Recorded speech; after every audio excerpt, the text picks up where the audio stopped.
الحمد لله وكفى والصلاة والسلام على عباده الذين اصطفى أما بعد اللهم صل على سيدنا محمد وعلى آل سيدنا محمد وبارك وسلم۔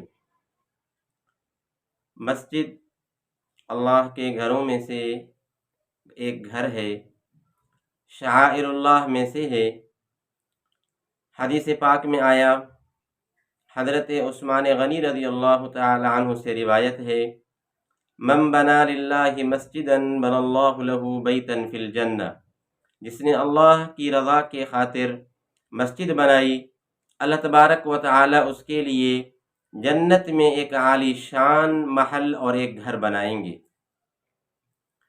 حضرت ابو ہریرہ رضی اللہ تعالی عنہ سے روایت ہے، احب البلاد الی اللہ مساجدها وابغض البلاد الی اللہ اسواقها، کہ حضرت ابو ہریرہ رضی اللہ تعالی عنہ نے فرمایا کہ جناب رسول اللہ صلی اللہ علیہ وسلم نے فرمایا کہ اللہ تبارک و تعالی کے نزدیک جو بہترین گھر ہیں، جو بہترین شہر ہیں، جو بہترین جگہیں ہیں، فرمایا کہ وہ مساجد ہیں جس میں جماعت کے ساتھ اللہ تبارک و تعالی کی عبادت کی جاتی ہے، اور فرمایا مبغوض ترین کہ جن پر اللہ کا قہر اور غضب نازل ہوتا ہے وقتاً فوقتاً، جس میں نافرمانیاں کی جاتی ہیں، فرمایا کہ وہ شہر ہیں، بازاریں ہیں کہ جن میں نافرمانی ہوتی ہے، جن میں دھوکہ، رشوت کی باتیں، جھوٹ بہت زیادہ بولا جاتا ہے اور وعدہ خلافی کی جاتی ہے۔ تو بھائی، مسجد شعائر اللہ میں سے ہے، اس کے لیے بہت سارے آداب ہیں۔ ان میں سے ایک ادب یہ ہے کہ جب آپ مسجد میں آئیں تو صفائی ستھرائی کے ساتھ، پاکائی اور طہارت کے ساتھ، خوشبو وغیرہ استعمال کر کے آپ اللہ کے گھر میں آئیں۔ بدبودار کوئی چیز استعمال کر کے آپ نہ آئیں، بلکہ منہ کو بھی صاف کر کے آئیں۔ اس طرح کی کوئی چیز کہ جس سے سمیل آئے، وہ چیز آپ کھا کر کے نہ آئیں، کہ فرشتوں کو بھی اس سے تکلیف ہوتی ہے۔ یہاں تک فرمایا، حدیث شریف میں آیا ہے کہ جب بندہ اپنے گھر سے نکلتا ہے مسجد میں نماز پڑھنے کے ارادے سے، تو ایک ایک قدم پر اس کی نیکی لکھی جاتی ہے، ایک ایک قدم پر اس کی ایک خطا اور اس کا گناہ معاف کیا جاتا ہے، اور اس کے درجات بلند ہوتے ہیں۔ جناب رسول اللہ صلی اللہ علیہ وسلم نے فرمایا کہ میری اس مسجد میں یہ نماز پڑھنا دوسری مساجد سے 1000 گنا ثواب کے اعتبار سے زیادہ ہے، سوائے مسجد حرام کی، کہ مسجد حرام میں ثواب زیادہ ہے۔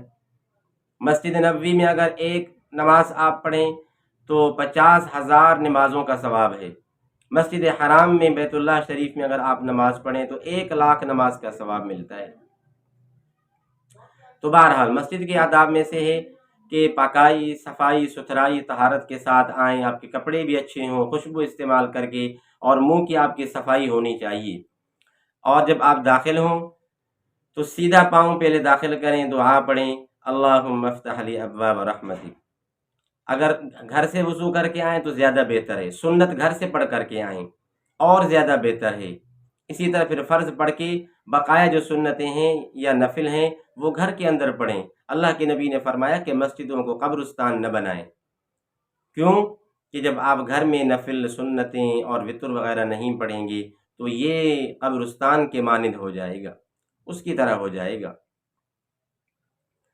تو یہ مطلب ہے اس کا کہ آپ گھروں کو قبرستان نہ بنائیں۔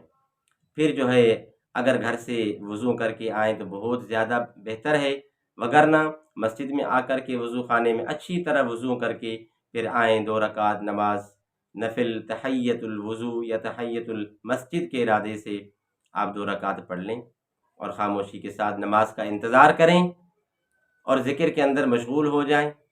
نماز کا انتظار کرنا، حدیث پاک میں آیا ہے کہ یہ نماز کے گویا کہ نماز کے اندر ہے، اس کو وہی ثواب ملے گا۔ اور قیامت کے دن فرمایا کہ جو نماز کا انتظار کرتا ہے اور جس کا دل مسجد کے ساتھ معلق ہے، لٹکا ہوا ہے، ایک نماز پڑھتا ہے، پھر دوسری نماز کا اس کو جو انتظار ہوتا ہے، فرمایا قیامت کے دن اللہ کے عرش کے سائے کے نیچے ہوگا یہ انسان۔